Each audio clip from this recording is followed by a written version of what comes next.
का P Y Q जरूर करना है आपको। एक टॉपिक कवर करने के बाद में उसके बाद आपको पी वाई क्यू करना है। तो कल अपना टॉपिक वगैरह जीएसटी था, वेट था और कमेटी के बारे में पूरा अपन ने पढ़ लिया। कौन सी कमेटी की क्या रिपोर्ट सौंपी थी वो पूरा अपन ने डिटेल से एक्सप्लेन किया था। मतलब जीएसटी की कमेटी है, फिर जीएसटी के बारे में पढ़ा था। जीएसटी के बाद में वेट एंड जीएसटी में क्या डिफरेंस है वो कवर किया था। और आरएनआर के बारे में भी अपन ने अध्ययन किया था। मतलब ये होता है कि उसमें रेवेन्यू न्यूट्रल रेट होता है। मतलब कि जीएसटी लगने के बाद में अपने रेवेन्यू मतलब post GST and pre GST, मतलब जीएसटी लगने से पहले और जीएसटी लगने के बाद में रेवेन्यू में क्या परिवर्तन आया है। मतलब ये होना कि ज़्यादातर नेगेटिव इफेक्ट नहीं पड़े, मतलब कि कितना तो ज़्यादा वो नेगेटिव में रहे और ना ज़्यादा वो प्रॉफिट में रहे। मतलब ज़्यादा रेवेन्यू भी नहीं हो ना कम भी रेवेन्यू नहीं हो। माना कि पहले 1,000 करोड़ का रेवेन्यू गवर्नमेंट को प्राप्त हो रहा था, तो जीएसटी लगाने के बाद में भी 1,000 करोड़ के समथिंग होना चाहिए, ना ज़्यादा कम ना ज़्यादा कम। मतलब जनता पर या पब्लिक पर बहुत ज़्यादा नेगेटिव इफेक्ट नहीं होना चाहिए। ठीक है। और वेट का डिफरेंस अपन ने कर लिया और उसके बाद में अपन ने ये करा था कि जीएसटी और वेट में क्या डिफरेंट है। और इसमें मैंने ये बताया कि जीएसटी के 4 टाइप होते हैं। ठीक है, स्टेट, सेंट्रल, यूनियन टेरिटरी और इंटीग्रेटेड जीएसटी। ठीक है। और फिर अपन ने ये देखा था कि मतलब इंपोर्ट पर जीएसटी लगता है या नहीं लगता है, लगता है तो कितना लगता है, एक्सपोर्ट पर कितना लगता है। तो ये सारा कुछ अपन ने जीएसटी वाले कल के पेपर में पूरा कंप्लीट से अपन ने कवर कर लिया था। तो आज अपन पढ़ेंगे कमेटी के बारे में। इसमें लगभग मैं 50 से 60 कमेटी लेके आया हूँ। ठीक, कितनी कमेटी अपनी? लगभग 50 से लेके 60 कमेटी है। ठीक है।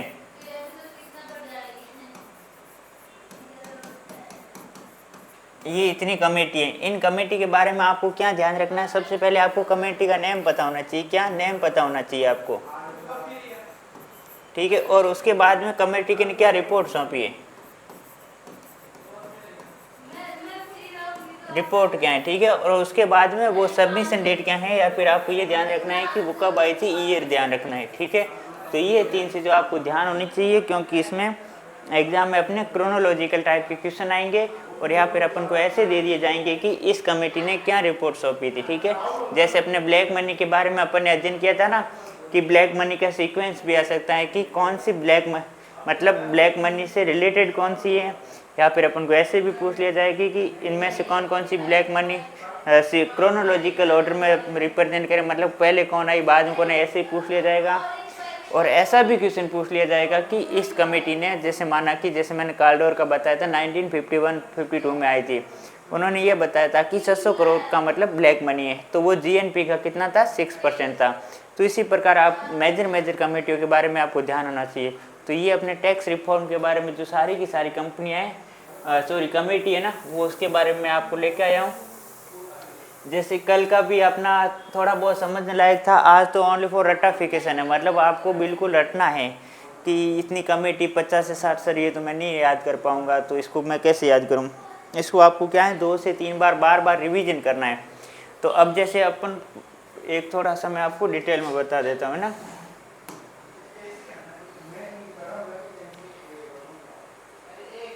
ठीक है। जैसे अपनी कितनी यूनिट कवर हो गई है, अपन को क्या करना है, इकोनॉमिक्स में जेआरएफ लेना है। इकोनॉमिक्स में अपन को क्या लेना है, अपन को जेआरएफ लेना है। ठीक है। कब लेना है? दिसंबर 2024 में अपन को जेआरएफ लेना है। तो इसके लिए अपन को क्या करना पड़ेगा, अपने 10 यूनिट है। ठीक है। कितनी यूनिट है? 10 यूनिट। मैं ओनली फॉर इकोनॉमिक्स की बात कर रहा हूँ। ठीक है। पेपर 2 की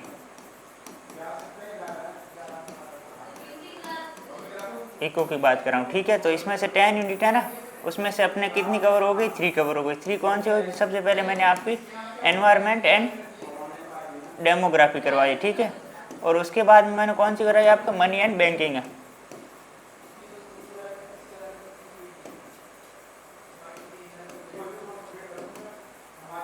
ठीक है। और उसके बाद में अपनी कौन सी चल रही है, पब्लिक इकोनॉमिक्स।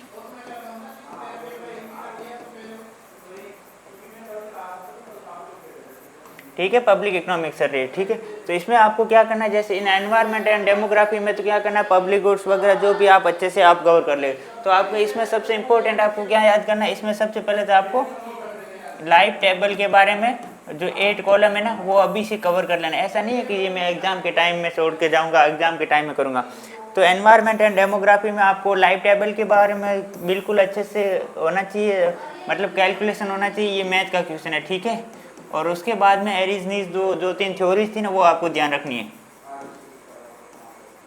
थ्योरीज उसमें लगभग 5 है, मतलब थ्योरी है या फिर सिद्धांत कह सकते हैं। तो ये तो अपना ये कवर कर लेना, लाइफ टेबल 5 जो थ्योरी है वो अच्छे से कवर कर लेना। मतलब एक जब भी टाइम मिले ना, एक कैसे करना है कि कोई भी जैसे यूनिट स्टार्ट करो ना उसमें इंपॉर्टेंट लिख देना है कि जैसे इसको आप रिवीजन करोगे तो आपका 2 दिन से 3 दिन के अंदर आपका रिवीजन हो जाना चाहिए। तो सबसे पहले आपको लाइफ टेबल अच्छे से कवर करना। मैंने एग्जाम्पल के थ्रू बहुत अच्छे से करवाई है। और फिर उसमें क्या है, थ्योरी वगैरह का आपको अच्छे से करना है, ठीक है। ये तो हो जाएगा। फिर मनी एंड बैंकिंग में आपको क्या करना है, मनी एंड बैंकिंग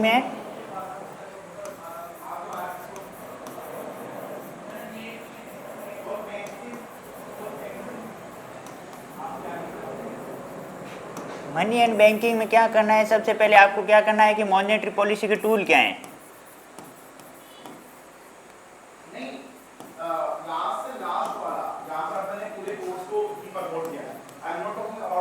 इसके बारे में टूल याद करना है, ठीक है। और उसके बाद में आपको आरबीआई के क्या फंक्शन है, आरबीआई के फंक्शन याद करना है। उसके बाद में क्या करना है, आरबीआई के जितने भी गवर्नर रहे ना वो उनको आपको जैसे अभी रहे तो फर्स्ट के आपको क्या करना है, फर्स्ट के आपको 5 से लगभग और उसके बाद में आपको क्या करना है, लास्ट वाले के आपको नाम ध्यान होना चाहिए, ठीक है। और ये हो जाएगा। और इससे ज़्यादा कुछ मतलब डिफ़िकल्टी है नहीं, बाकी बिल्कुल थ्योरी है। जैसे L1 कौन सा है, L2 कौन सा है, जैसे M1 M2 M3 4 तो आता ही है अपन को तरलता के अकॉर्डिंग। तो आपको ये भी ध्यान रखना है कि L1 L2 L3 में कौन से हैं। इसके साथ साथ मतलब ऐसा आएगा वो आपको अच्छे से कवर करना है। फिर अपना पब्लिक इकोनॉमिक्स,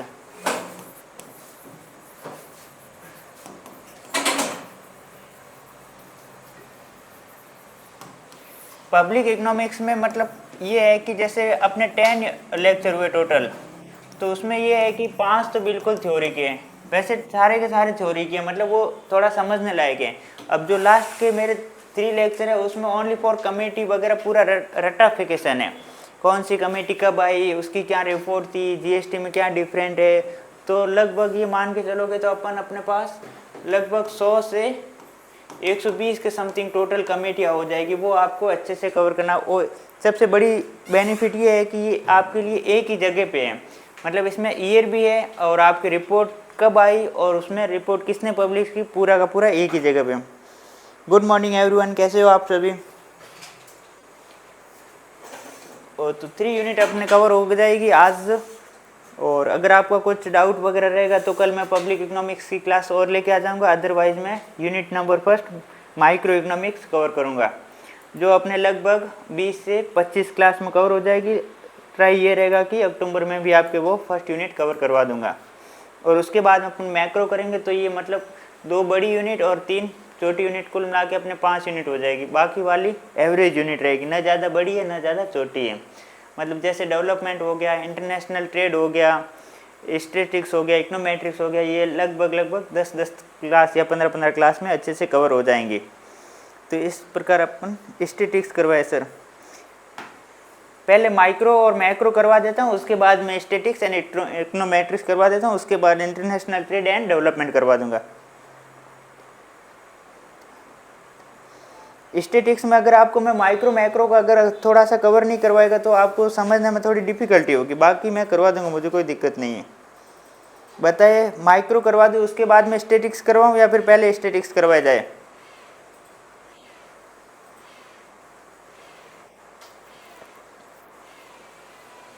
पहले माइक्रो करवा देते, क्योंकि अब जैसे वहाँ पे अपन कंज्यूमर सरप्लस, प्रोड्यूसर सरप्लस, या फिर जैसे स्लोप क्या है, इसका पॉजिटिव क्या है, मतलब वो नेगेटिव है, इलास्टिक है, वो उससे थोड़ा अपन कंपेयर करके करेंगे ना तो अपन को अच्छे से याद होगा।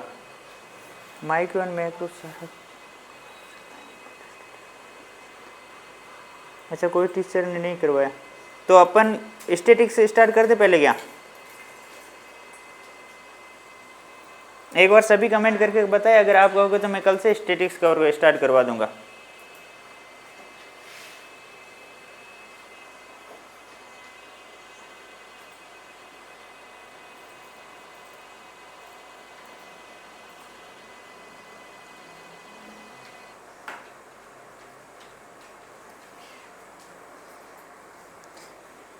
ठीक है, तो अपन अब पढ़ रहे हैं कमेटी के बारे में। ठीक है, तो ये अपना आज की स्टार्ट करते हैं कमेटी।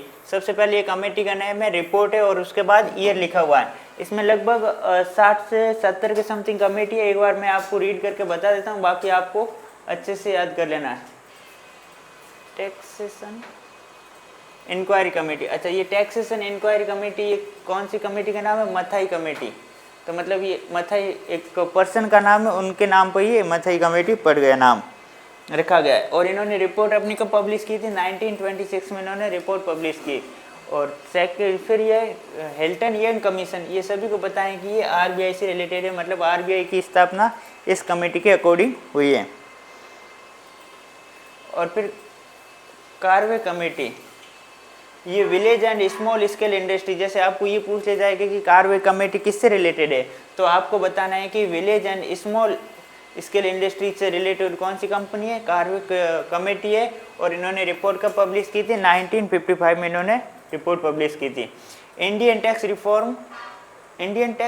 रिफॉर्म रिपोर्ट ऑफ, अच्छा मतलब इंडियन टैक्स रिफॉर्म मतलब टैक्स के बारे में इन्होंने मतलब कुछ इम्प्रूवमेंट लेके आया था कि टैक्स पब्लिक पर किस प्रकार का लगाना चाहिए, प्रोग्रेसिव या फिर डिग्रेसिव या फिर tax direct tax, indirect tax, मतलब उन्होंने एक टैक्स के मतलब एक ढांचे में सुधार करने की कमेटी लेके। ऐसे नहीं है कि एक ऐसे हार्ड टैक्स हो, कोई टाइम नहीं हो, कभी टैक्स सौंप दिया जाए या फिर जनता टैक्स चोरी करे, वो सारा का सारा मतलब एक सुविधा के लिए इन्होंने एक रिपोर्ट आई थी, वो किसने? एन कार्टर से रिलेटेड है। और इन्होंने अपनी रिपोर्ट का पब्लिश की थी 1956 में की थी। और उसके बाद में आर के हजारी कमेटी, ये आपको ये ध्यान रखना कि इंडस्ट्रियल लाइसेंसिंग, मतलब जैसे इंडस्ट्रियल सेक्टर में जो भी कंपनी वगैरह अपनी एंट्री करती है या फिर अपना उसमें इन्वेस्टमेंट स्टार्ट करती है, तो वो लाइसेंस उनको लेना पड़ता है। ऐसे नहीं है कि बिना लाइसेंस भी कोई भी फैक्ट्री या फिर कंपनी इंडस्ट्री लगा सकती है, तो उनको एक लाइसेंस लेना पड़ता है। तो लाइसेंस किस बेस पे दिया जाएगा, उसका क्या क्राइटेरिया मिनिमम रहता है, मैक्सिमम क्या रहता है, वो सारा का सारा आर के हजारी कमेटी की रिपोर्ट में आया था। उन्होंने बताया था कि लाइसेंस किन किन कंपनियों को देना चाहिए, कौन सी को नहीं देना चाहिए। और ये इन्होंने रिपोर्ट अपनी कब पब्लिश की थी? 1966 में, या फिर ये 1966 में कमेटी आई थी। तो ये आप 2 से 3 बार याद करोगे तब याद हो जाएगा, अच्छे से रीड करना। वैसे फर्स्ट टाइम में आप ऐसे मत करना कि मैं पूरा फर्स्ट टाइम में याद करूंगा। फर्स्ट टाइम में आपको ऐसे करना, ओनली फॉर रीड करना है कि अपने नज़रों के सामने थोड़ा जान पहचान का हो जाए। सेकंड टाइम थोड़ी सी ट्राई करना कि अब इस बार याद करूँ। थर्ड टाइम आपको ऑटोमेटिकली याद हो जाएगा, क्योंकि फर्स्ट टाइम में आप याद करने की ट्राई करोगे तो फिर थोड़ा डिफ़िकल्टी रहेगा। याद तो हो जाएगा बट डिफ़िकल्टी रहेगा। वांचू कमेटी ये किससे है? डायरेक्ट टैक्स कमेटी से है। ये आपको जैसे मैंने कल के बारे में जैसे इनडायरेक्ट और डायरेक्ट टैक्स के बारे में बताया था ना, उसमें ये भी बताया था कि ये डायरेक्ट टैक्स से कौन सी कमेटी जुड़ी हुई है और इनडायरेक्ट टैक्स से कौन सी कमेटी है।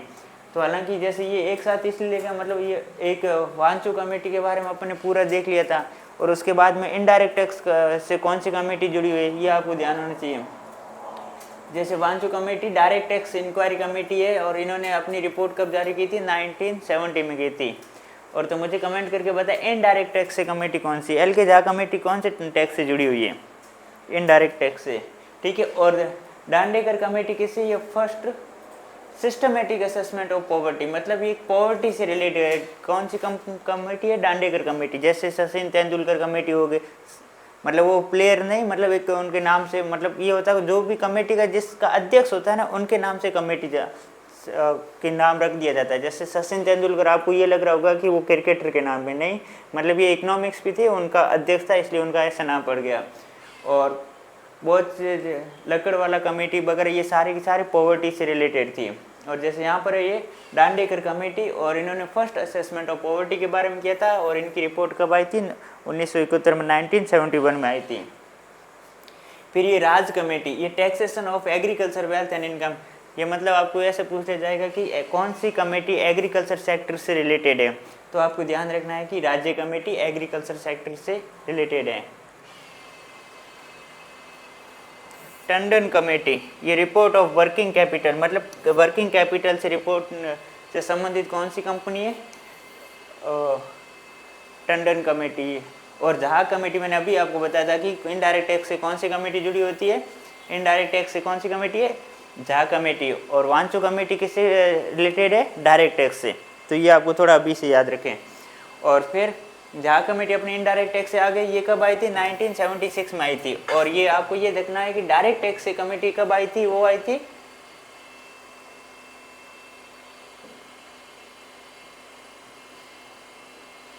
1970 में। और ये कैसे हो जाता है? और इनडायरेक्ट टैक्स से आई थी 1976 में आई थी। मतलब ये इसी फेज में, ये ऐसे आप याद करना कि 6 साल बाद में पहले डायरेक्ट टैक्स कमेटी आई थी और 1970 में, और 6 साल बाद में 1976 में कौन सी कमेटी आई थी? Indirect tax committee. Indirect tax committee किससे जुड़, कौन उसके अध्यक्ष कौन थे? झा, एल के झा उनके उस कमेटी के अध्यक्ष थे, इसलिए इनको झा कमेटी कहा जाता है। या फिर अगर आपको फुल फॉर्म याद रखनी है तो एल के झा उनके अध्यक्ष थे, ठीक है। और अशोक मेहता कमेटी किससे रिलेटेड है? Strengthening of Panchayati Raj institution. Panchayati Raj institution के बारे में कौन सी कमेटी है? ए के मेहता कमेटी भी कह सकते हो, या फिर आप ऐसे पूरा नाम के भी आ सकता है, अशोक मेहता कमेटी या फिर ए के मेहता कमेटी। किससे जुड़ी हुई? पंचायती राज कमेटी से।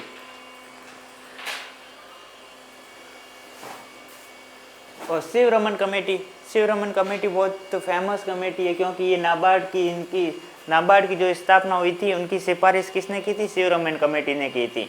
और नाबार्ड की स्थापना कब हुई थी? ये शिवरमन कमेटी आई थी 1979 में आई थी। और नाबार्ड की स्थापना कब हुई थी? 1982 में हुई थी। तो मतलब इस कमेटी ने मतलब एक रिपोर्ट पब्लिश की अब ये कमेटी रिपोर्ट पब्लिश करती है तो इसका मतलब ये नहीं है कि सरकार उस पर काम करेगी। मतलब ये एक तरीके से सरकार को सुझाव देती है कि अगर आप ऐसा करोगे तो इसके लिए ये बहुत ज़्यादा बेनिफिट है, मतलब अपने पूरे इकोनॉमी में से कुछ ज़्यादा बेनिफिट होगा।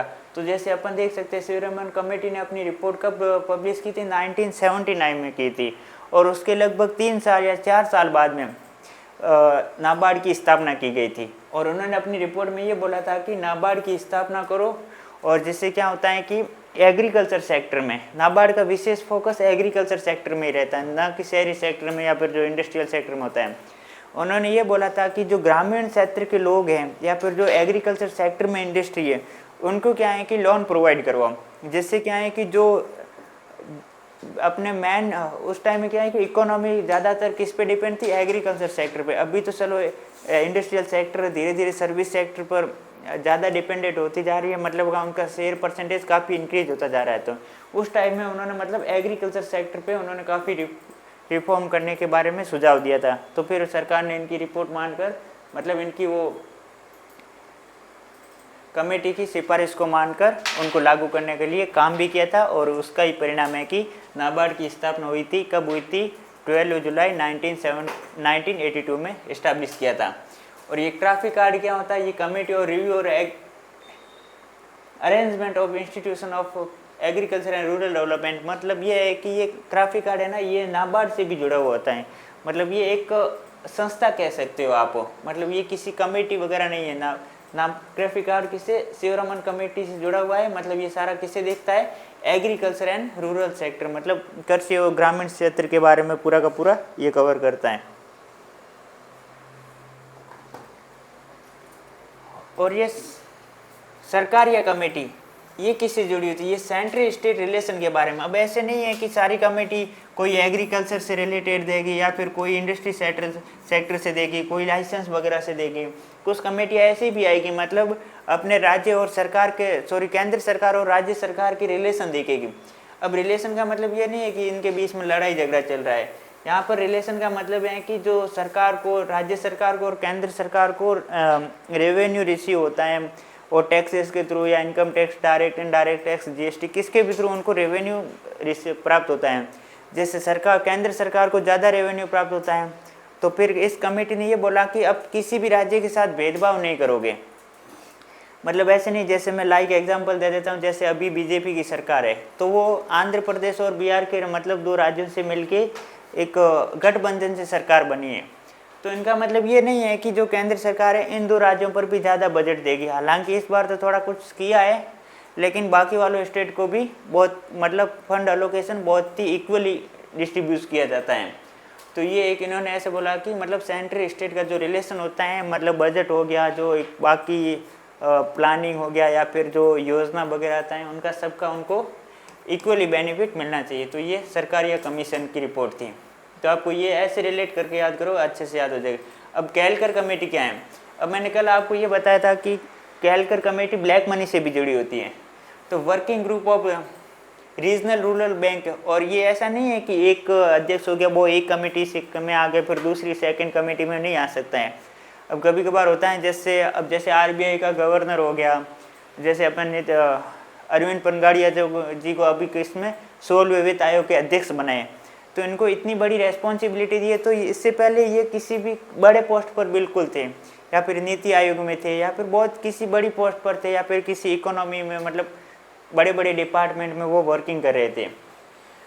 तो मतलब उन्हीं को बड़ी पोस्ट की जिम्मेदारी दी जाती है, या फिर जो पहले से बहुत ही मतलब उनको एक्सपीरियंस हो। जैसे केलकर कमेटी ने ये भी बताया था कि जो रीजनल रूरल बैंक होती है, जो ग्रामीण क्षेत्रों की, उनको क्या होता है कि उनका अच्छे से काम करना चाहिए कि मतलब वहाँ के लोगों को पैसे कैसे डिस्ट्रीब्यूट किए जाती हैं, किस रेट पर किया जाता है।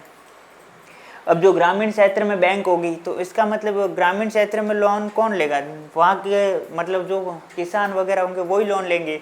अगर वो क्या करेगी, बैंकें अगर बहुत ज़्यादा रेट पर देगी तो किसान तो ले नहीं पाएंगे, और कम रेट पे देगी तो बैंकों को नुकसान हो जाएगा। तो मतलब दोनों को एक तरीके से ध्यान रखते हुए दोनों के हित के रूप में उनको काम किया। मतलब वो वर्किंग कैपिटल के अकॉर्डिंग होना चाहिए, फिर वो पूरा ये केलकर कमेटी की रिपोर्ट थी। अब अर्जुन सेनगुप्ता कमेटी, ये condition of working and promotion of livelihood in, clear दिख नहीं रहा है, मतलब ये लाइवहुड इन प्रमोशन के बारे में मतलब इनकी रिपोर्ट थी अर्जुन सेनगुप्ता कमेटी के बारे में। गुड मॉर्निंग रीना, कैसे हो? और उसके बाद में जैसे ये और कमेटी, ये मतलब पूरा एक बार मैं आपको ऐसे नाम पढ़कर बता देता हूँ ताकि आपको थोड़ी मतलब जान पहचान ही हो जाए। मतलब ऐसे नहीं है कि कहीं नाम ही नहीं सुना है तो अच्छे से आपको याद हो जाए। जैसे मॉनेटरी पॉलिसी से कौन सी कमेटी है? चक्रवर्ती कमेटी। चक्रवर्ती कमेटी किससे रिलेटेड है? Monetary policy. अब मॉनेटरी पॉलिसी में क्या होता है? मॉनेटरी पॉलिसी में मतलब ये होता है कि सरकार जो मनी का सर्कुलेशन है ना अपने इकोनॉमी में, उसको कंट्रोल करती है कि मनी का सर्कुलेशन कब इंक्रीज करना है, कब डिक्रीज करना है, और एक स्टेबल इकोनॉमी बनाना है। और इन्फ्लेशन पर मनी को सर्कुलेशन बहुत इंपॉर्टेंट रोल रहता है। तो ये चक्रवर्ती कमेटी किससे रिलेटेड है? मॉनेटरी पॉलिसी से। अगर आपको ऐसे पूछ लिया जाए कि मतलब इनमें से चक्रवर्ती मॉनेटरी पॉलिसी के टूल दे दिए जाएंगे, कोई सा भी, मतलब एक ट्रेंड को कैसे भी चेंज कर सकते हैं, जैसे CRR, SLR, मतलब इनसे जुड़ी हुई कौन सी कमेटी, तो आपको ध्यान रखना है कि ये SLR हो जाएगा, या फिर CRR हो जाएगा, मतलब कैश रिजर्व रेशियो हो जाएगा, या फिर बैंक रेट हो जाएगा। अगर आपको ऐसे पूछ लिया जाएगा तो इनसे रिलेटेड इनको काम कवर करने का काम कौन सी कमेटी करती है, तो आपको ये ध्यान होना चाहिए कि ये सारे के सारे किसके टूल है? मॉनेटरी पॉलिसी के टूल है। और मॉनेटरी टूल पॉलिसी के बारे में कौन सी कमेटी आई थी? चक्रवर्ती कमेटी आई थी। ठीक है,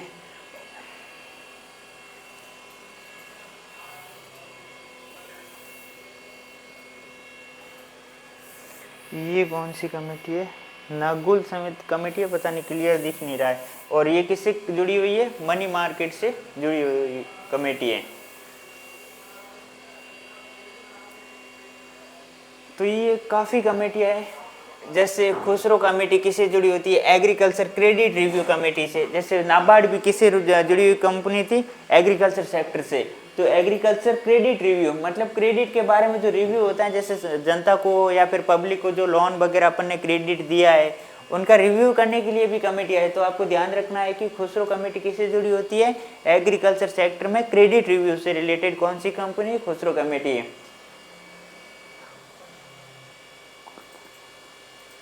गोपुरिया कमेटी किससे जुड़ी होती है? Exploring and giving the recommendation for improvement customer service in bank. मतलब ये होता है कि जैसे कस्टमर आ रहे हैं अपने बैंक में, बैंक इन द लाइक कोई सी भी बैंक हो, तो कस्टमर आ रहे हैं तो कस्टमर को अपन को अच्छे से ध्यान रखना है। बैंकों को ये बोला गया है कस्टमर आ रहा है, इसका मतलब ये नहीं है कि अभी रेस्ट का टाइम चल रहा, नहीं 30 मिनट बाद आए, तो मतलब रेस्ट कम से कम की जाए। जो कस्टमर आ रहा है तो उनको बैंक में कम से कम टाइम वेस्ट करना पड़े और ज़्यादा से ज़्यादा उनको फैसिलिटी मिले, ताकि उनको क्या है कि बैंक में आने से एक तो सुविधा मिलेगी और उनका धीरे धीरे मतलब अगर बिहेवियर वगैरह अच्छा होगा तो उनका कॉन्फिडेंस लेवल भी इंक्रीज होगा, जिससे कि वो लेन देन करके या फिर क्रेडिट ज़्यादा लेंगे। अब ऐसा क्यों किया जाता है? अब बैंकों को आपको ही पता है कि बैंक क्या करती है, पैसे से पैसे बनाती हैं, कि बैंक से जितना ज़्यादा लोन लेंगे तो बैंक को उतना ही ज़्यादा फायदा होगा, क्योंकि बैंक पैसों के बदले पैसे लेती है। जैसे किसी को पैसे दे देती है तो उन पैसों के बदले पैसे लेती है, जैसे ब्याज ले लेती है तो वो पैसे लेती है। किसी को 1 लाख रुपये लिया तो 1 साल बाद या 2 साल बाद उसको 1,20,000 के आसपास, जितनी इंटरेस्ट रेट होता है उनके अकॉर्डिंग कम ज़्यादा होता रहता है, लेकिन वो पैसों के बदले पैसे देती है। तो बैंक जितना ज़्यादा पैसे देगी उतना ज़्यादा उनको बेनिफिट होगा। तो ये सारा का सारा इन कमेटी की रिपोर्ट थी। अब सेलिया कमेटी के बारे में क्या, टैक्स रिफॉर्म कमेटी, ये अब ध्यान होना चाहिए। और नरसिम्हन कमेटी बहुत ही इंपॉर्टेंट कमेटी है। नरसिम्हन कमेटी 2 कमेटी आई थी। अब एक नरसिम्हन कमेटी फर्स्ट आई थी और उसके बाद में नरसिम्हन कमेटी सेकंड भी आई थी। आज तो ये अपनी कमेटी के बारे में रहेगी, कल से स्टार्ट करूंगा मैं आपके लिए। और Narasimhan committee in financial system में होती है।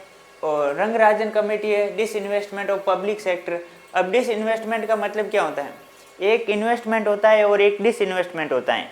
इन्वेस्टमेंट का मतलब यहाँ पर अपन गवर्नमेंट की बात कर रहे हैं कि मतलब वो क्या होता है कि अपने कैपिटल में इंक्रीज करते हैं, मतलब या फिर कोई बड़ी सी योजना वगैरह बनाती है जिसमें उनको क्या है कि मशीनरी वगैरह हो गया, उनको रेवेन्यू से मतलब इंक्रीज होता है। और डिसइन्वेस्टमेंट का मतलब ये होता है कि उनको वापस से कर्जा चुकाने के लिए या फिर सरकार पर खर्चा करने के लिए, और उनकी जो प्रॉपर्टी होती है ना वो सेल करते हैं, जैसे शेयर कह सकते हैं, डिबेंचर कह सकते हैं, टी बिल कह सकते हैं। वो जब सेल करती हैं तो उनको क्या एक तरीके से उनको प्रॉपर्टी में कमी होती है, तो वो किस में आता है? डिसइन्वेस्टमेंट में आता है। और ओंकार गोस्वामी कमेटी ये किससे रिलेटेड है? ये committee on industrial sickness and corporate restructuring, मतलब इंडस्ट्रियल सेक्टर में क्या क्या कमियां आती है उससे कौन सी कमेटी से रिलेटेड है? गोस्वामी कमेटी है। और मल्होत्रा कमेटी किससे जुड़ी होती है? ये इंश्योरेंस सेक्टर से जुड़ी होती हैं। और regulatory and development authority of, मतलब एक ये इंश्योरेंस सेक्टर में काम करती है कौन सी कमेटी? मल्होत्रा कमेटी। और उसके बाद है भंडारी कमेटी, ये committee on restricting of RRB, जैसे ग्रामीण क्षेत्र वगैरह की जो बैंकें होती है उनके बारे में काम करने का पूरा किसका वर्क रहता है? भंडारकर कमेटी। और फिर है Mishra committee, Basu committee, Tarapur committee, Abid Hussain committee, Narasimhan committee, यहाँ पर ये सेकंड है। तो ये बहुत सारी कमेटी आप अपने खुद के अकॉर्डिंग पढ़ सकते हो। RS खान कमेटी है, अग्रवाल कमेटी है। इन कमेटी ने क्या रिपोर्ट सौंपी और कौन से सन में आई थी, ये आपको अच्छे से कवर होनी चाहिए, क्योंकि लाइन बाय लाइन पढ़ाऊंगा तो मतलब ये मेरा पूरा का पूरी क्लास इसी में पढ़ने चली जाएगी। तो अगर ये आप खुद पढ़ लो तो मैं नेक्स्ट स्टार्ट करूँ क्या? वैसे इसमें आपको यही ध्यान रखना है कि जैसे export committee on rural credit कौन सी है? ERC है। जैसे अग्रवाल कमेटी किससे, man power and norm of RRB से जुड़ी होती हैं। Recommendation of tax task force of direct and indirect tax से केलकर कमेटी जुड़ी होती हैं। और उसके बाद में आपको देखना है कि कंपटीशन कमीशन भी आता है, establish on recommendation of Raghavan committee. और Vyas committee, advisory committee of flow of credit of agriculture and related activity, मतलब व्यास कमेटी का काम क्या रहता है कि मतलब जो एडवाइस देती है flow of credit agriculture sector में। और इनकी रिपोर्ट कब आई थी? 2004 में आई थी। इसमें मैं सबसे पहले ये है कि जो सब कमेटी पहले आई थी ना वो कमेटी में पहले लेके आया हूँ। अगर ऐसे आप याद करोगे तो आपको धीरे धीरे क्रोनोलॉजिकल ऑर्डर में ऑटोमेटिकली याद हो जाएगी।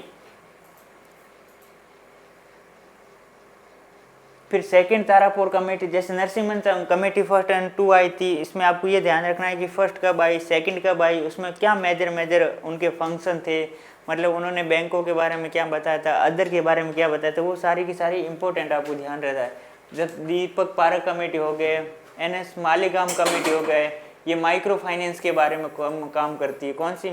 मालेगाम कमेटी। और Chaturvedi committee issue of fraud वगैरह के बारे में करती है। अब near committee priority sector lending होती है। पॉवर्टी एस्टीमेट के बारे में Hussain committee. Urjit Patel committee review on the strength of the monetary policy and framework के बारे में आई थी। तो ये जैसे NB शाह कमेटी, ये किससे जुड़ी हुई थी? ब्लैक मनी से जुड़ी हुई है। तो ये भी आपको ध्यान करना है कि मतलब ब्लैक मनी से कौन सी कमेटी है? NB Shah committee related to black money.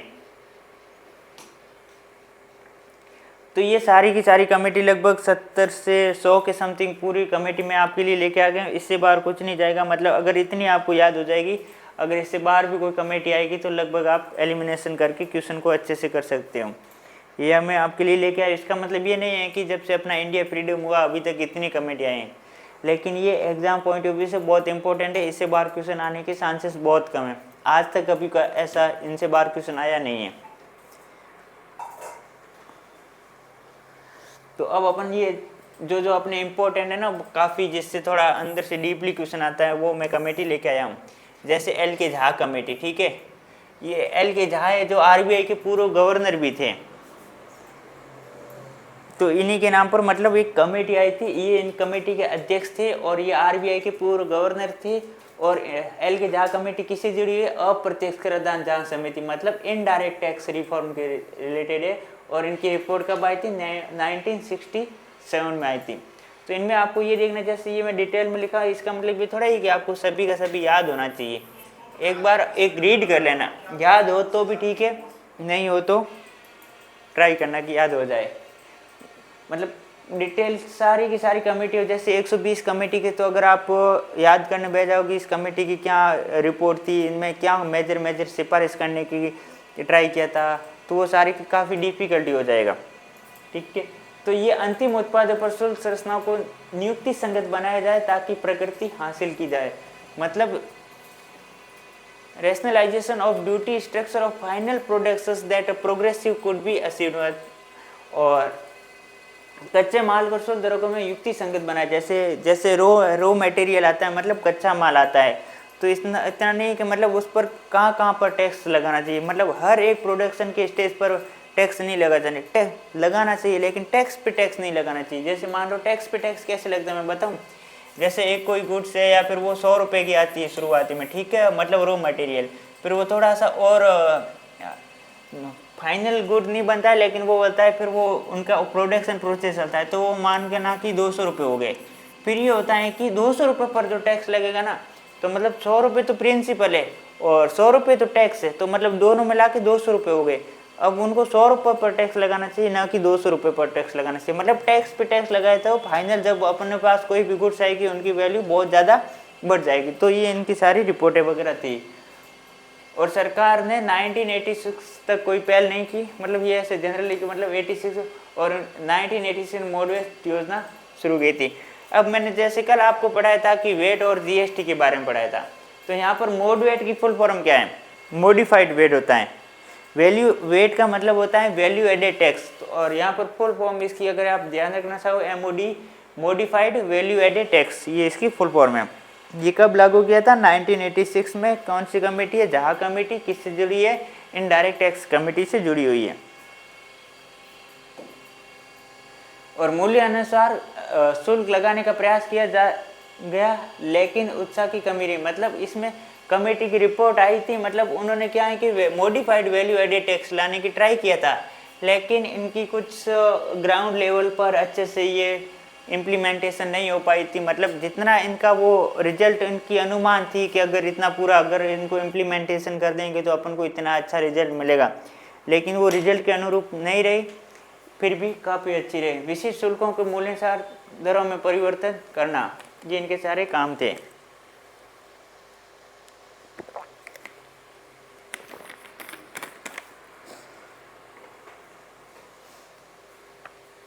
Input tax credit मूल रूप से निर्माताओं को वह कर वापस देना और उत्पादन प्रक्रिया के लिए इनपुट क्रेडिट के समय से सुधार।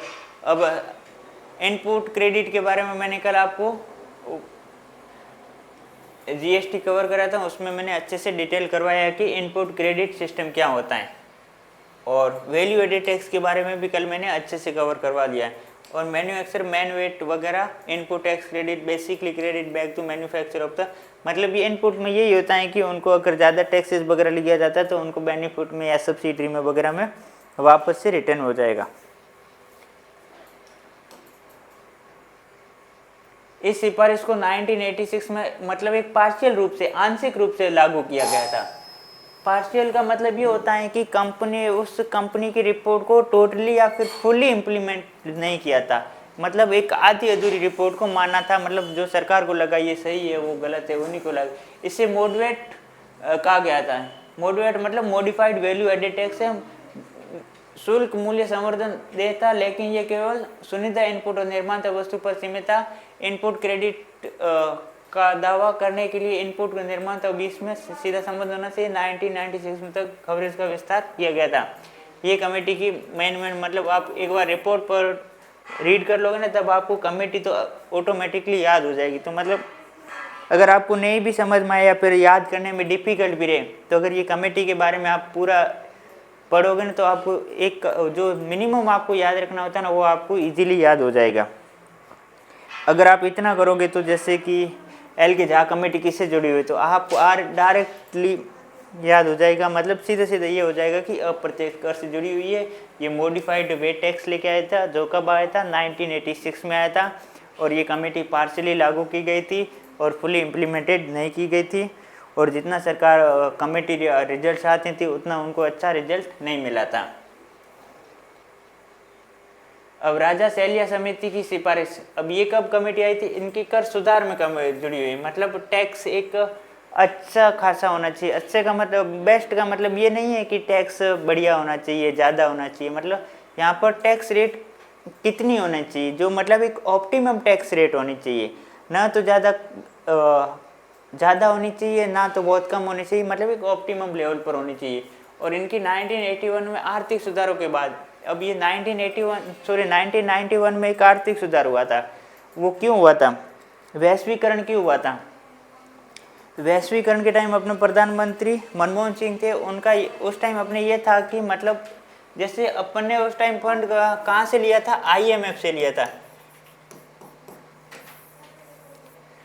IMF के पास, मतलब उन्होंने इस शर्त पर ब्याज अपने से अपनी मर्जी से, या फिर मनमोहन सिंह ने अपनी मर्जी से वैश्वीकरण नहीं किया था। वैश्वीकरण का मतलब ये होता है कि अब पहले ये होता था ना कि जितनी क्लोज इकोनॉमी, मतलब आयात निर्यात बहुत कम होता था, या फिर बहुत देशों के पास नहीं करते थे, तो पर सरकार के पास क्या मतलब होता था, लेकिन हर एक ज़्यादातर सेक्टर में नहीं होता था। जब अपने पास उस टाइम लगभग 2 वीक का क्या था, मतलब फंड था कि अपन अदर कंट्री से कुछ जो चीज़ें अपन आयात करते हैं उनके बदले में अपन उनको पेमेंट कर सकें। तो मतलब मनमोहन सिंह, मतलब अपनी इंडिया की जो भी सरकार थी वो किसके पास गई, IMF के पास गई। तो IMF को बोला कि हमारे को आप फंड की ज़रूरत है, मतलब लोन की ज़रूरत है। तो उन्होंने बोला कि आप एक वैश्वीकरण कर दीजिए। वैश्वीकरण मतलब कोई भी दूसरा देश निर्यात कर रहा है ज़्यादातर गुड्स एंड सर्विस के लिए वैश्वीकरण कर दीजिए, तो हम आपको कम इंटरेस्ट रेट पे लॉन्ग टर्म के लिए आपको फंड दे देंगे। तो इसलिए वैश्वीकरण किया गया था। ठीक है। सुधार के बाद राजकोषीय घाटे को कम करने अब राजकोषीय घाटा ज़्यादा था, इसीलिए तो अपन को ज़रूरत थी ऋण की। और व्यय प्रबंधन, करों शुल्कों नियुक्तिकरण के माध्यम से संसाधन जुटाने, कर आधार को व्यय व्यापक करने, कर प्रशासन के आधुनिकीकरण, आकस्मिक देनदारियों पर ध्यान केंद्रित करने। अब जैसे होता है ना, कोई एक्सीडेंटली अपने पास खर्चा आ जाता है, एक्सीडेंटली का मतलब ये होता है या फिर युद्ध हो जाता है या फिर महामारी आ जाती है, कुछ भी मतलब जो अपन को घटना की पहले से अनुमान नहीं रहता है, और मतलब वो एक आ जाती है और बुरी भी होती हैं, तो उनके लिए मतलब बहुत ज़्यादा मतलब इम्प्रूवमेंट के लिए या फिर सुधार के लिए केंद्रित करने। और केंद्र सरकार और राजकोषीय सुधार, मतलब इस राजा सैलिया कमेटी ने ये भी बोला कि अगर आप बजट वगैरह बनाते हो तो इसका बहुत ज़्यादा घाटे का भी नहीं होना चाहिए। घाटे का होगा तो मतलब धीरे धीरे मतलब वो सरकार पर बर्डन ज़्यादा होगा। तो इन्होंने ये राजकोषीय सुधार, आकस्मिक देनदारियाँ, आधुनिकीकरण, कर प्रशासन के बारे में, सभी के बारे में रिपोर्ट राजा सैलिया कमेटी की रिपोर्ट में उन्होंने मेंशन करके बताया था। तो ये रिकमेंडेशन आप आराम से रीड कर लेना। इस उद्देश्य से भारत सरकार ने 1991 में देश के तत्कालीन कर ढांचे की जांच करने, उचित बदलावों का सुझाव देने के लिए राजा जे सैलिया कमेटी भारतीय कर सुधारों के जनक। अब ये इन्होंने बहुत ही अच्छी रिपोर्ट, कमेटी की रिपोर्ट सरकार ने मानी थी, क्योंकि 1991 में सरकार के पास पैसों की बहुत ज़्यादा कमी थी। अब किसी चीज़ को अपन को क्या ज़रूरत होती है, या फिर उस टाइम अपन क्या किसी गुड्स एंड सर्विस की डिमांड करते हैं, और अपन बहुत ज़्यादा घाटे में चल रहे हैं, तो अपन कोई हेल्प कर दे, उसके बाद में अपन को कोई सुझाव देगा आपको, इस तरह से अगर आप काम करोगे ना तो इन फ्यूचर आप ज़्यादा लॉस में नहीं रहोगे या फिर डेफिसिट में नहीं रहोगे। अगर फिर अपन उसको इम्प्लीमेंटेशन करें, अगर उनको अपन लागू करें और उसका रिजल्ट अच्छा मिल जाए तो ऑटोमेटिकली अपन उसको गॉड कहेंगे ही कहेंगे। तो इनकी रिपोर्ट तो 1991 के अराउंड आई थी और इन्होंने कर ढांचे के बारे में, बजट के बारे में, सब के बारे में उन्होंने अच्छे से डिटेल में बताया था। तो इसीलिए इनको क्या किया जाता है, भारतीय कर सुधारों का जनक के रूप में भी कहा जाता है। किसको कहा जाता है? राजा जे सैलिया को कर कहा जाता है। इसने जनवरी 1993 में रिपोर्ट प्रस्तुत की और भारत सरकार कर ढांचे में सुधार के लिए कई सिफारिशें वगैरह लेके आए थे। तो इस कमेटी की कुछ सिफारिशें इसलिए लेके आए हूँ क्योंकि ये एग्जाम पॉइंट ऑफ व्यू से अपने इम्पोर्टेंट है, क्योंकि इनको भारतीय कर सुधार का जनक के रूप में भी इनको कहा जाता है। ऐसा भी डायरेक्ट क्वेश्चन भी आ सकता है कि भारतीय कर सुधारों का जनक किसे कहा जाता है, कोई पता नहीं, एनटीए का कैसे क्वेश्चन भी अपन को दे सकता है। तो आपको ये साथ साथ में याद हो रहा है तो अच्छी बात है। ये सारे के सारे रिकमेंडेशन है इस कमेटी के, मतलब इन्होंने किस आधार पर टैक्स लगाने को कहा, कैसे, मतलब पूरा का पूरा देख रखा है।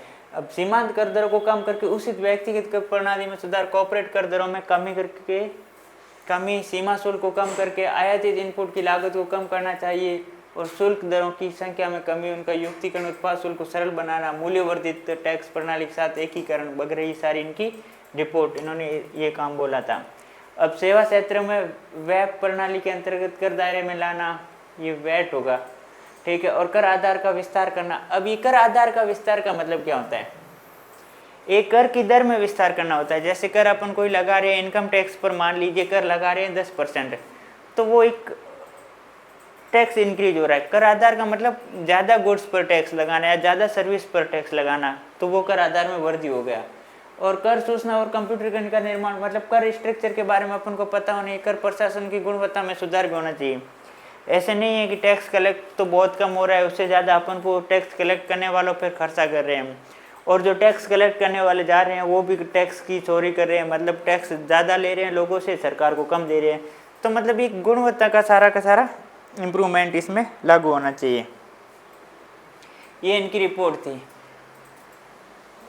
ये और भी रिपोर्ट है, इन्होंने मतलब किस पे, पर्सनल इनकम टैक्स के बारे में बताया।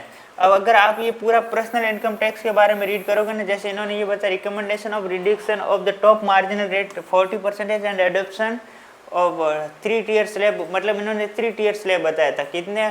20, 30, 40, इम्प्लीमेंटेड 20, 30, इनिशियल एक्सपेक्टेशन लिमिट, मतलब ये बताया कि 3 स्लैब है,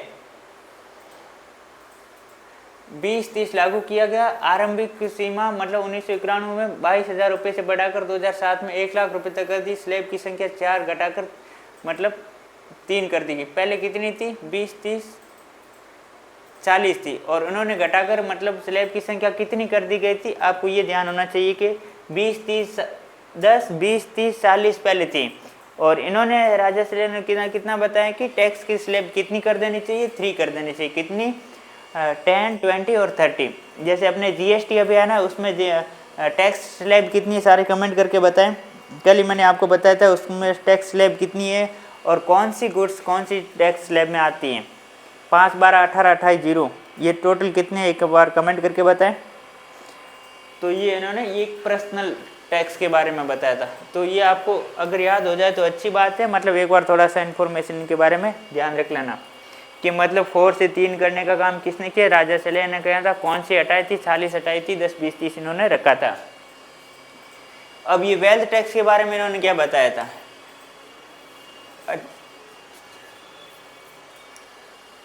का मतलब ये फर्स्ट और सेकंड आपको एक बार रीड कर लेना। जैसे संपत्ति कर, उत्पादक परिसंपत्ति पर संपत्ति कर के उन्मूलन की सिफारिश की गई थी। केवल अनुत्पादक परिसंपत्ति और सामाजिक रूप से अवांछनीय प्रकार की संपत्ति पर ही कर लगाया जाना चाहिए। अब मतलब वेल्थ टैक्स का मतलब ये होता है कि जो लोग बहुत ज़्यादा उनके पास पैसे हैं उन पर टैक्स लगाओ, क्योंकि उन पर टैक्स लगाने से मतलब सरकार को एक तो रेवेन्यू जनरेट होगा और उन पर ज़्यादा किसी भी प्रकार का बर्डन भी नहीं है। अब आपके पास मान लीजिए 10-20 करोड़ रुपए, तो आप 100-200 रुपये ऐसे ही गिर जाएंगे तो भी आप उठाओगे नहीं, चलो यार कौन उठाए कौन झुके। तो वैसा है कि मतलब जिसके पास बहुत ज़्यादा संपत्ति है, अगर उन पर थोड़ा बहुत टैक्स लगा दिया जाए तो उन पर एक फाइनेंशियली मतलब कंडीशन भी कमज़ोर नहीं होगी और सरकार को रेवेन्यू भी जनरेट हो जाएगा। तो ये सारा मतलब इन्होंने रिपोर्ट में सौंपा था, पेश किया था। और उसके बाद पूंजीगत लाभ क्या होता है, जैसे कैपिटल गेन टैक्स क्या होता है, ये दीर्घकालीन पूंजी लाभ पर एक मध्यम प्लेट पर की गई सिफारिश की गई और मूल्यवर्धित पूंजीगत लाभ पर लगाया जाएगा। मतलब एक अगर आपको कैपिटल गेन हो रहा है, अगर आप कहीं पे इन्वेस्ट वगैरह कर रहे हैं तो उनसे आपको प्रॉफिट हो रहा है तो वो भी उस पर आप लगा सकते हो। और कॉरपोरेट आयकर क्या होता है, इसमें ये होता है कि सभी घरेलू कंपनियों पर, अब कॉरपोरेट सेक्टर का मतलब ये है कि मतलब ये एक बिजनेस वगैरह वाली कंपनियों पर लगाया जाता है। मतलब इन्होंने ये बोला है कि सभी घरेलू कंपनियों पर 40% की एक दर लागू करने और कॉरपोरेट कर पर अधिभार समाप्त करने की सिफारिश 30% लागू किया गया और शून्य पर कंपनी निपटने के लिए जिनके प्राप्त बुक प्रॉफिट 1996 बजट में एक न्यूनतम वैकल्पिक मैट पेश किया गया था। ये इनकी रिपोर्ट के बारे में इन्होंने अच्छे से कवर किया था। और इसके क्या परिणाम रहे ये आप रीड कर लेना, क्योंकि अगर ये इतना डाटा आप याद कर पाओगे थोड़ा डिफिकल्ट हो जाएगा, लेकिन मैं सभी इसलिए लेके आएगी मतलब आपको ऐसा नहीं हो कि सर कुछ टॉपिक बाकी रह गया, तो वो पूरा का पूरा मैंने आपके लिए डिटेल से लेके आया हूँ। मतलब ये है कि कमेटियों के बारे में आपको ये अगर PDF वगैरह अच्छे से रीड कर लोगे तो आपको और कहीं जाने की ज़रूरत नहीं पड़ेगी। और कहीं जाने की मतलब आपको बुक्स में भी अलग अलग, अब ये कोई सी भी बुक आप उठा के देख लेना उसमें एक साथ आपको ऐसे नहीं मिलेगी, तो ये आपके लिए सबसे बड़ा बेनिफिट है। एक ही जगह पे आपको सारी कमेटी मिल रही है और इसके साथ वो क्रोनोलॉजिकल ऑर्डर में और मिल रही है, और उसकी जो मेन उनकी रिकमेंडेशन है वो और लिखा है। जैसे इम्पोर्ट ड्यूटी क्या है, मतलब इन्होंने सहायक शुल्कों को मिलाकर प्रणाली में सुधार की सिफारिश की गई थी। 1997-1998 में विनिर्माण के लिए आयात शुल्क की बहुत ऊंची दरों को घटाकर, मतलब उस टाइम ये था कि विनिर्माण आयात शुल्क मतलब अपन कोई भी इंपोर्ट वगैरह करते हैं मतलब बहुत ज़्यादा शुल्क था। अब कोई भी गुड्स अपन आयात करते तो उसमें बहुत ज़्यादा टैक्स लगता है, तो वो ऑटोमेटिकली ज़्यादा कीमती होगी या फिर वो बहुत ज़्यादा पैसों पर वो सेल करेंगे। तो उन्होंने एक आयात कर के बारे में भी कमी की थी। अब अपन पढ़ेंगे विजय केलकर कमेटी क्या होता है। इसे वी केलकर कमेटी के भी नाम से भी जाना जाता है, जिसने देश में कर सुधार और दिशा प्रदान की। और मतलब ये नहीं है कि जो विजय राजा सैलिया कमेटी आई थी उन्होंने टैक्स रिफॉर्म के बारे में बताया था, उसके बाद में धीरे धीरे जो भी और भी कमेटी आती है वो सुधार करती है। अब ये होता है कि जैसे आपके पास कोई एक प्रॉब्लम हो गई तो आपने उस प्रॉब्लम का सॉल्यूशन निकाल दिया, इसका मतलब ये थोड़ा ही कि इन फ्यूचर आपके पास कोई प्रॉब्लम आएगी नहीं। तो धीरे धीरे जैसे जैसे प्रॉब्लम आएगी, जैसे जैसे इकोनॉमी बढ़ेगी तो अलग अलग सिचुएशन आएगी, अलग अलग प्रॉब्लम आएगी, तो उनको कैसे हैंडल करना, तो धीरे धीरे ये सारी कमेटी आती जाती है। तो विजय केलकर कमेटी भी क्या आते हैं, मतलब इन करों के सुधार के बारे में और भी बेहतरीन दिशा प्रदान की। भारत में प्रत्यक्ष कर सुधारों को नवीनतम प्रोत्साहन 2002 में विजय केलकर कमेटी अध्यक्षता में प्रत्यक्ष और अप्रत्यक्ष कर पर टास्क फोर्स की सिफारिश की थी। ये ध्यान रखना है कि विजय केलकर कमेटी को डायरेक्ट टैक्स और इनडायरेक्ट टैक्स यानी कि प्रत्यक्ष और अप्रत्यक्ष दोनों करों से जोड़कर इन्होंने अच्छे से काम किया है।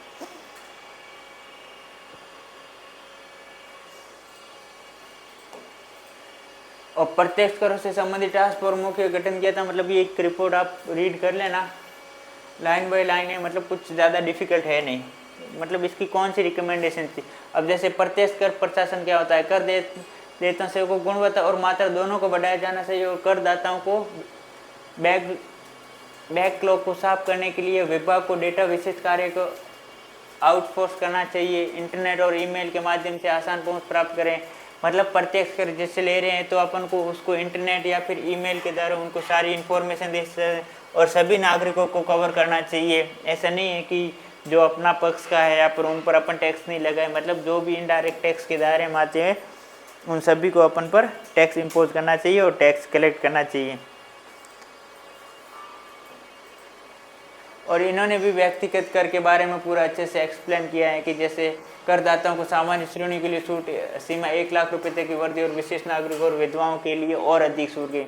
मतलब इन्होंने ये बोला है कि जैसे कि इनकम टैक्स अपन किन पे लगा सकते हैं, जिनकी मतलब 1 लाख से कम है या फिर 1 लाख से ज़्यादा है उनको अपन को टैक्स इम्पोज करना चाहिए।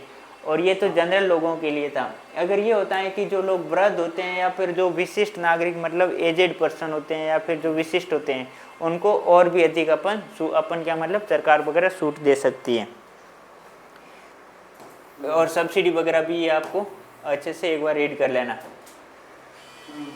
और कर दरों में केवल 2 स्लैब 4 लाख रुपए की आय तक 20% और 4 लाख रुपए से अधिक के लिए प्रतिशत। अब जैसे राजा सेले ने कितनी स्लैब बताया था, 3 स्लैब बताया था, उन्होंने 1 स्लैब को हटाया था, मतलब वो कितना था। और विजय अभी जो इन कमेटी की रिपोर्ट ने इन्होंने क्या बताया था कि कर दरों में ऑनली फॉर कितने स्लैब होने चाहिए, 2 स्लैब होने चाहिए। 2 कौन से, 4 लाख रुपए की आय पर तो 20% होना चाहिए टैक्स, और इससे 4 लाख से अधिक होने पर उस पर 30% होना चाहिए। और ये धारा वगैरह आप एक बार देख लेना, याद नहीं हो तो भी कभी ज़्यादा लोड की बात है नहीं। एक बार हिमांशु वगैरह आप कमेंट करके बताए कल माइक्रो कराऊं या स्टैटिक्स करवाया जाए। और कॉर्पोरेट कर के बारे में इन्होंने क्या पता, घरेलू कंपनियों के लिए मतलब ये घटाकर 30% और विदेशी कंपनियों के लिए 35 किया जाने मरते। अब कॉर्पोरेट सेक्टर में जैसे टैक्सेस वगैरह लगाते हैं तो मतलब वो ये नहीं होना चाहिए कि मतलब विदेशी कंपनी के लिए बराबर टैक्स लगाए और घरेलू के लिए भी मतलब कि बराबर टैक्स, जैसे तो घरेलू तो नुकसान में रहेगी ना, तो इसलिए मतलब घरेलू के लिए कितना इन्होंने बोला था, 30%।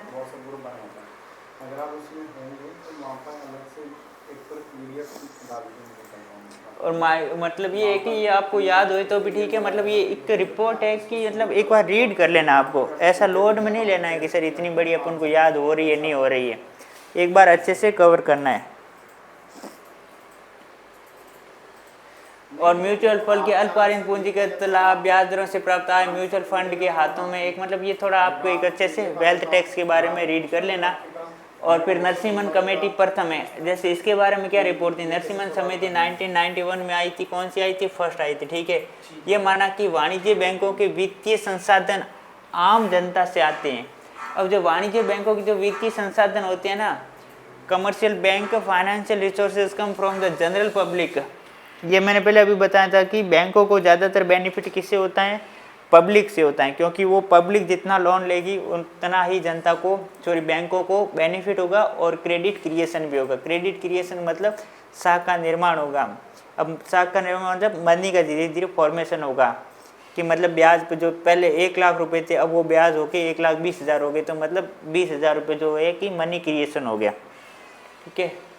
तो उन्हें ट्रस्ट में रखा जाए और बैंकों के धन का उपयोग जमाकर्ताओं के लाभ के लिए यथासंभव अधिकतम सीमा तक किया जाना चाहिए। मतलब जो भी पब्लिक या फिर जो भी लोग बैंक के पास आते हैं तो उनको ज़्यादा से ज़्यादा पैसे मिले। ऐसा नहीं है कि मनी बहुत ही कम लिमिट टाइम में मिलेगी, मनी ज़्यादा से ज़्यादा मिले, जिससे क्या होता है कि पब्लिक को डायरेक्टली क्या होता है, बेनिफिट होता है। तो ये सारे के सारे इसके काम है। इस धारणा का तात्पर्य सरकार को सभी सामाजिक बैंकिंग, गरीबी उन्मूलन आदि के लिए बैंक नीतियों का उपयोग करने की आड़ में राष्ट्रीयकृत बैंकों को संशोधन क्षमता, स्वास्थ्य, दक्षता खतरे में डालने में कोई अधिकारिक नहीं है। ये रीड कर लेना। और इसके बाद में इनकी कंपनी की क्या रिपोर्ट है, परिणाम स्वरूप नरसिम्हन समिति के मतलब ये सारे के सारे एक बार आप रीड कर लेना। जैसे बैंकिंग परिचालन में व्यावसायिकता बढ़ेगी,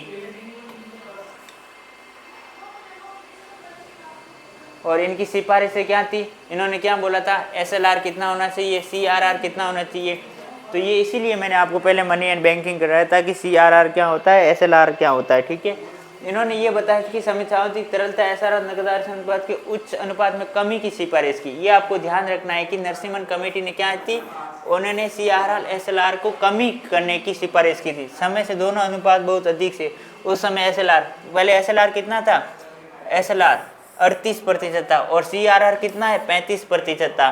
तो उन्होंने धीरे धीरे 35 से घटाकर कितना किया था, 25 किया था, और CRR घटाकर 15 से कितना किया था, 3 से 5% रखा गया। तो ये आपको ध्यान होना चाहिए। SLR और CRR कौन सी कमेटी ने कब किया था, नरसिम्हन कमेटी ने किया था। कौन सी कमेटी ने, फर्स्ट ने, सेकंड ने। तो आपको ध्यान होना चाहिए कि फर्स्ट कमेटी में कम किया गया था। ये इतना पूरा डिटेल से करो तो और भी मजा आएगा। जैसे ये निर्देशित ऋण कार्यक्रम को चरणबद्ध तरीके से समाप्त करना चाहिए। ये भारत सरकार राष्ट्रीयकरण के बाद में सरकार द्वारा निर्देशित ऋण कार्यक्रम अपनाई गई। समिति ने इस कार्यक्रम को चरणबद्ध तरीके से समाप्त करने की सिफारिश की। इस कार्यक्रम में बैंकों को ज़रूरतमंद और गरीबों के लिए ब्याज की दरों में कम, मतलब जिनको ब्याज की दर कम की थी, किन के लिए, जो गरीब लोग हैं और जिनको मनी की ज़्यादा ज़रूरत है उनके लिए, और वित्तीय संसाधन आवंटित करने के लिए मजबूर किया गया। और इससे बैंकों को लाभप्रदता कम हो रही है और इसीलिए समिति ने इस कार्यक्रम को बंद करने की सिफारिश की। अब ये होता है कि बैंक बहुत ही कम इंटरेस्ट पर अगर पैसे देगी तो उनको सरकार को कम बेनिफिट होगा, बैंकों को, तो फिर वो धीरे धीरे उनकी रिपोर्ट को नहीं मानेंगे।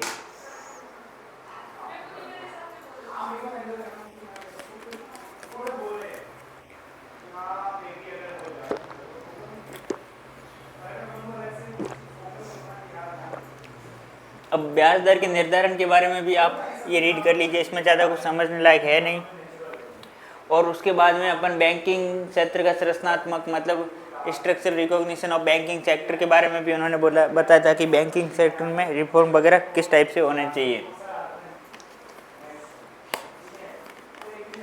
और 8 से 10 बैंकों को राष्ट्रीय बैंक होना चाहिए जिनकी शाखाओं में नेटवर्क पूरे देश में हो। उन्होंने ये भी बोला था कि 8 से 10 बैंकों का राष्ट्रीय बैंक होना चाहिए जिनकी सभी देशों में, जिनकी शाखाओं का नेटवर्क पूरे देश में हो। ऐसा नहीं है किसी एक राज्य में, ऐसी बैंक भी होना चाहिए कि मतलब वो बहुत ज़्यादा हर एक राज्य में वगैरह में हो।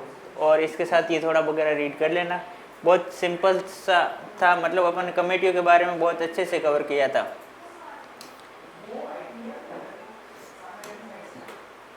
ये कमेटीज वगैरह कैसी लगी क्लास आपको? कमेटी एक बार 2-3 बार अच्छे से कवर करना, आपको याद करना ताकि अच्छे से याद हो जाएगी। ऐसे नहीं है कि फर्स्ट टाइम में भी आपको कमेटी याद करना है किसी भी हालत में, ऐसे नहीं है एक बार रीड कर लिया आपको कमेटी याद नहीं होए तो आप ऐसे दबाव में आ जाओगे, सर इतनी सारी कमेटियाँ तो याद नहीं होगी। ऐसा नहीं है कि सारी की सारी कमेटियाँ मेरे को भी याद है, क्योंकि मैं भी ये गूगल नहीं, मेरे को भी बार बार क्या रीड करनी पड़ती हैं। तो आप बार बार रीड करोगे तब आपको सिस्टमेटिक तरीके से सारी कमेटी याद हो जाएगी। अब जैसे ये बाकी कमेटी के बारे में भी अगर आप कहोगे तो मैं आपके लिए कल क्लास लेके आऊँ, अदरवाइज़ मैं आपको PDF में प्रोवाइड करवा दूंगा। और कल अपन माइक्रो स्टार्ट करते हैं, क्योंकि माइक्रो में ये होता है कि जैसे एक बार अपना माइक्रो मैक्रो में, जैसे मैथमेटिक्स और स्टैटिक्स में होता है ना, उसमें कितने क्वेश्चन आते हैं, 15 से लेकर 20 क्वेश्चन आते हैं, ठीक है। अगर माइक्रो अकेले में लेके 15 से लेके 20 क्वेश्चन आ जाते हैं, तो अपन माइक्रो मैक्रो कवर कर लेंगे ना। जैसे अक्टूबर में अपनी माइक्रो हो जाएगी और नवंबर में लगभग अपन मैक्रो कवर करें तो अपनी 5 यूनिट हो जाएगी। और उसके बाद में डेवलपमेंट और ट्रेड रहेगी, और फिर इकोनोमेट्रिक्स एंड स्टैटिक्स रहेगी, तो वो अपनी अच्छे से कवर हो जाएंगे। उस टाइम अपना मैथमेटिक्स भी कवर करेंगे ना तो भी अच्छे से, अगर अपना माइक्रो मैक्रो हो रखा है तो उससे ही रिलेटेड है तो सारी। तो आई थिंक पहले अपन माइक्रो कर लेते हैं, उसके बाद अपन स्टैटिक्स एंड इकोनोमेट्रिक्स करेंगे। वो ज़्यादा नहीं तो अपनी 10 क्लास, मतलब 20 क्लास में कंप्लीट हो जाएगी दोनों। तो नवंबर में वो कंप्लीट कर देंगे और अक्टूबर में अपन माइक्रो मैक्रो की पूरी ट्राई करेंगे। तो फिनिश करते हैं आज की जर्नी यहीं पे, कल मिलते हैं। बाय बाय, टेक केयर, अपना ध्यान रखें।